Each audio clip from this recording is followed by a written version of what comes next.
Jonathan Lee Riches Investigates. I am out front of a VA hospital here in Florida. Department of Veterans Affairs, outpatient center. Why am I in front of a VA hospital? Well, let's talk about PTSD, post-traumatic stress syndrome, aka PTSD. Our military, we love our military. They serve across the seas and across the lands of this great earth. And they suffer from PTSD because of their service and the bad and horrible things they see. And our government helps them by creating VA hospitals, inpatient and outpatient. PTSD, when it comes to victims of crime, I don't think gets the same type of treatment veterans got and get with PTSD. I say that because there's no victims affairs. Veterans affairs, but not victims affairs when it comes to crime. Victims don't get the help they need. Sometimes victims that were at the hands of victimizers, criminal defendants that done bad acts to them, suffer long-term damage, but the states don't give them the resources. They might give them temporary counseling, but they don't give them what our military gets. And I think victims out there should get better quality service that are victims of crime. Victims should get a hospital, whether it's inpatient or outpatient, to go in and get the help, counseling, and help. Let's talk about some of the most recent cases in the news, like the Idaho 4. Do you think the two surviving roommates in the Idaho 4 case, Dylan Mortensen and Bethany Funk, do you think they're currently suffering from PTSD? We can just assume yes or no. Well, we don't know because we are not, well, I'm not a clinical director, so I don't know. But you would think if you saw a masked man inside a home that you reside in, going through your home and going out the back screen or back door of your home, you would be traumatized for life. Would you? Even when there's a crime committed, like the Moscow Idaho 4, even the neighbors or family members of the victims, neighbors of the victims, family members of the victims, they too could be suffering from PTSD. Sometimes people with PTSD want to keep it within themselves and don't want to share that they're suffering from PTSD because they don't want to be stigmatized, or they just don't want to deal with it, don't want to take it on, think it will go away. But long-term effects from crime happens. But these victims, they only get help to an extent.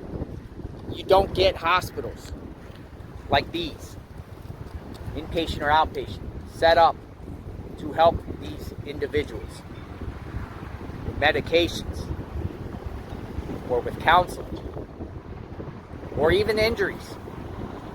Your insurance might cover it to an extent. What about if you're a victim and you don't have any insurance? What about if you're a victim out there and you want help and there's not any available? Or what about if you're a victim and the help that you need is so far away, it's not even close to where you live? How do you get the help? How do you get the help?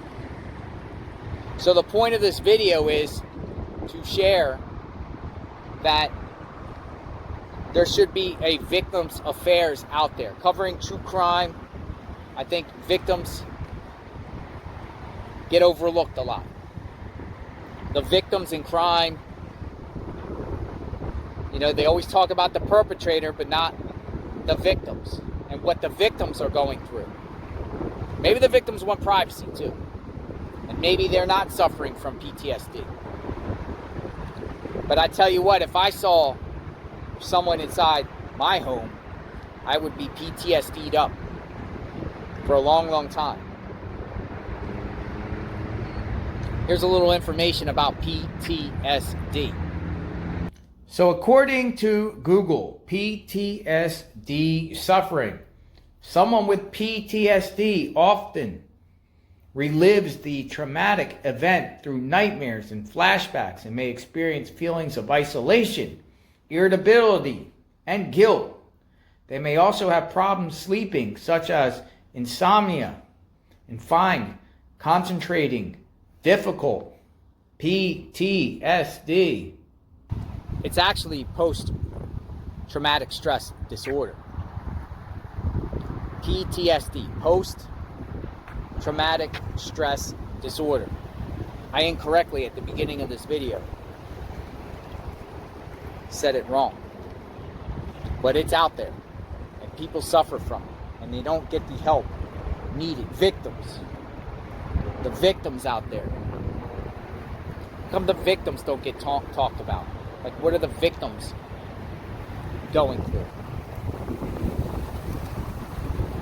Seems like the victims get ostracized. And it's good that these are set up for veterans because they serve this country and they deserve the treatment. But victims don't deserve what they get. Victims don't deserve to be victimized. Where's the help for them? Where is the help for them? Should victims be compensated? And if so, who should pay for it? Who should pay for it? County? The defendant that victimizes them? Insurance companies? Should there be a victim fund out there to help victims? Think about the victims. PTSD is real. This is beautiful. It was just built. Look how beautiful this building is. This is Pasco County, Florida. It's still under construction, by the way.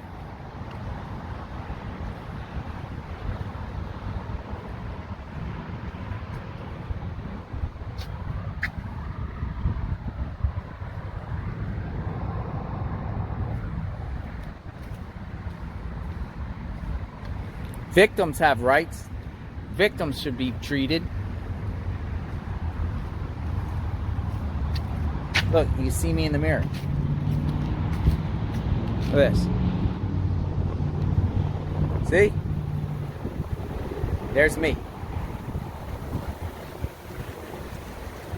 Very breezy out here in Florida. Palm trees are kicking.